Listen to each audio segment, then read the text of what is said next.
Read Thomas G. Martin quit the next morning, leaving his mop behind forever.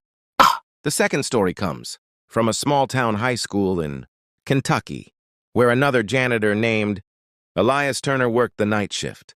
The school was decades old, filled with narrow hallways, old gym floors, and a reputation for ghost sightings. Elias didn't believe in any of it.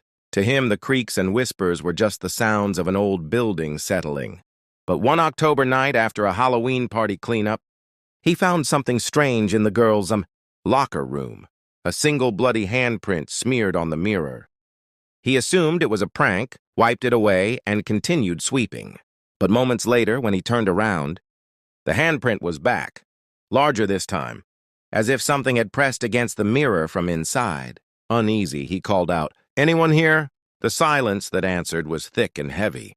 Then the lockers began to rattle.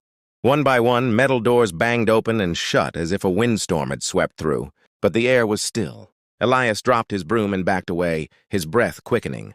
Then, faintly, from inside one of the lockers came a voice, a girl's whisper, trembling and small. "Help me!" He froze. He knew that voice. Years ago, a student had gone missing. After a school dance, a girl named Lila. The rumor was that she'd stayed late, waiting for a ride that never came. The janitor at the time had been blamed. He'd been found dead weeks later. Suicide by hanging in the gymnasium. Elias tried to shake the thought away. "It's just my head," he whispered. But curiosity got the better of him. He stepped closer and pulled the locker open. Inside, there was nothing but a single photo pinned to the back wall. A picture of the missing girl standing with the janitor who died, both smiling. But as Elias looked closer, his heart froze. In the reflection of the mirror behind them, another face was visible, pale, stretched with black holes for eyes. He dropped the photo and stumbled back, crashing into a mop bucket. When he looked up, the lights had dimmed, and in the reflection of the mirror across the room, he saw movement. A figure was standing behind him, a man with a rope burned around his neck, holding a mop handle like a weapon. The mirror cracked down the middle.